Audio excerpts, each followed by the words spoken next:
นะพ่อแม่พี่น้องนี่ตะขันใหญ่ๆ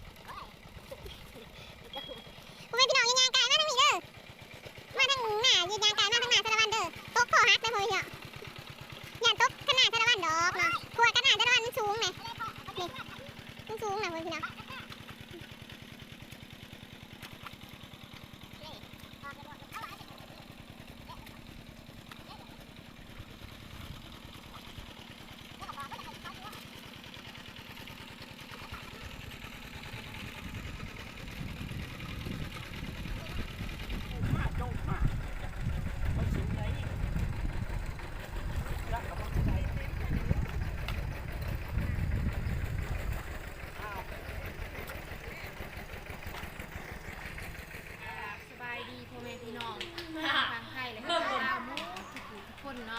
วันนี้ก็มาพบกับ2นิซ่าหน่อยแนลเซนเกาเซนคือพี่น้องก็คือสารพัดออกไปดำนาเนาะพ่อแม่พี่น้องเพราะว่าฝนตก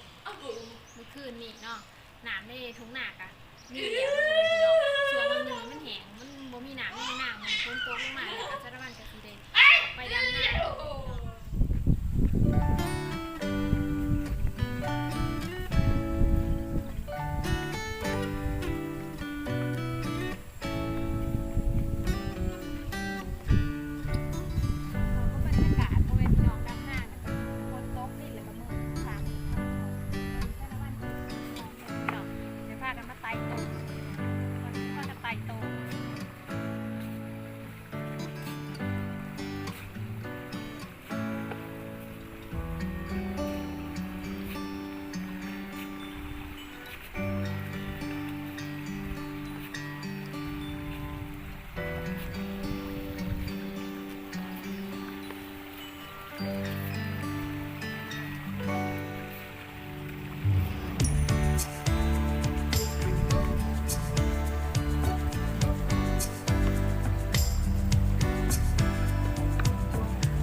กล้วยไทยเดี๋ยวนี้อยู่ทางพังโซปโบราณเฮานี่ยังอยู่ได้อพ่อแม่พี่น้องยังบ่ได้ป้าเนาะยังเอากล้วยนี่อยู่คือเก่าเอากล้วยขาดหน้าเอากล้วยเฮ็ดหน้าอยู่คือเก่า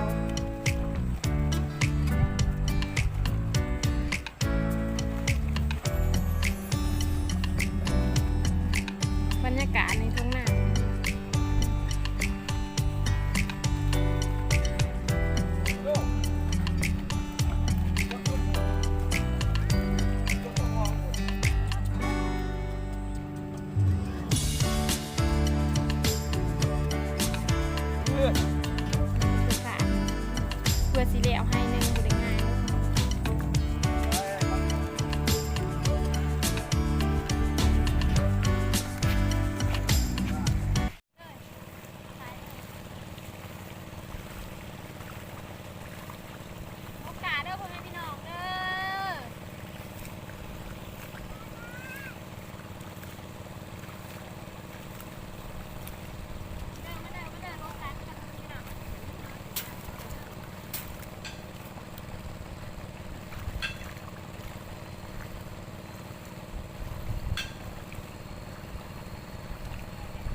หมวกก้อนทองนี่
เห็นเดือนเก่าดับ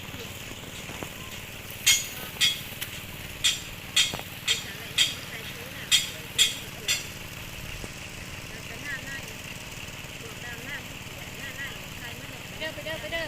ดำหน้าเด้อบ่ที่คุณเนาะ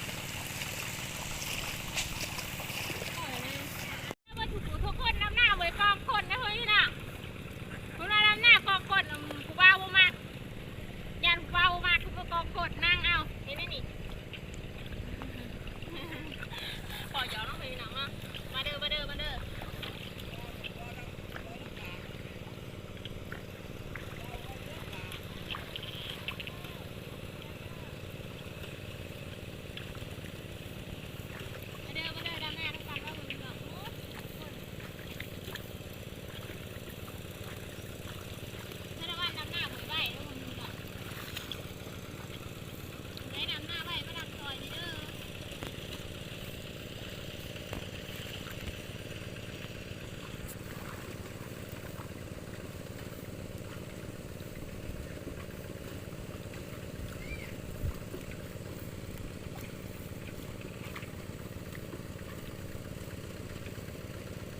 ซอยเด้อผู้ได้ดำหน้าไว้เด้อ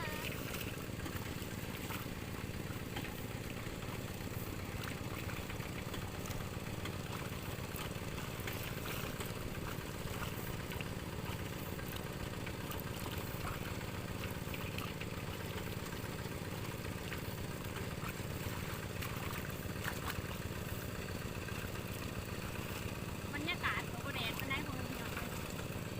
ผู้ดีดำหน้ามวน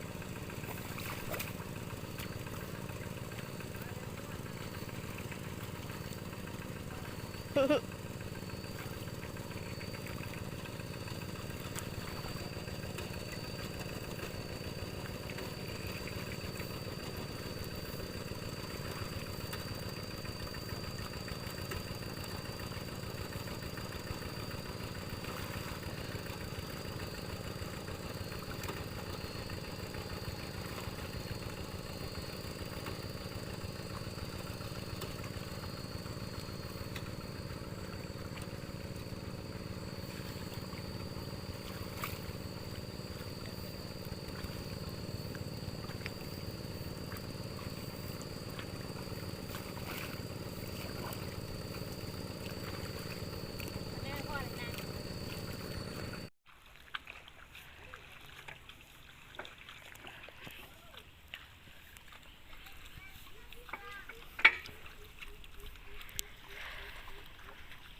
ตอนนี้กำลังป่านขนาดพ่อแม่พี่น้อง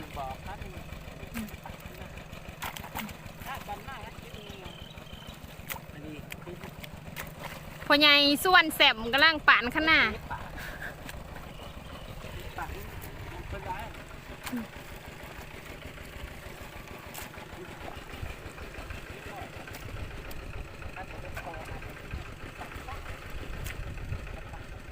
กำลังป่านขนาดพ่อแม่พี่น้องมาเด้อมาเด้อ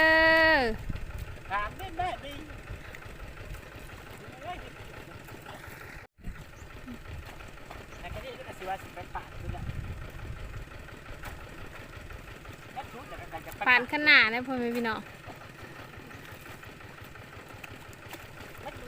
มีแต่ขัดใหญ่ๆ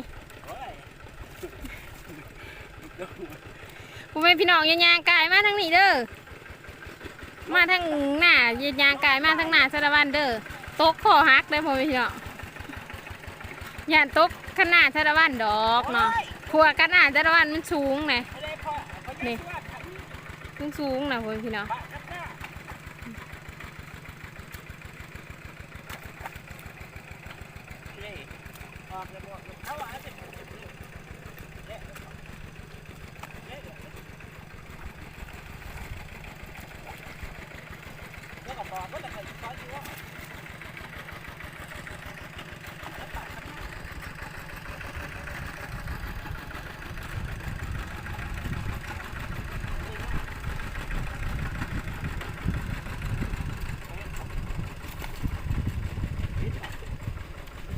บรรยากาศทุ่งนาพ่อแม่พี่น้องยังบ่ได้ขึ้นเด้อพ่อแม่พี่น้องตอนนี้นะ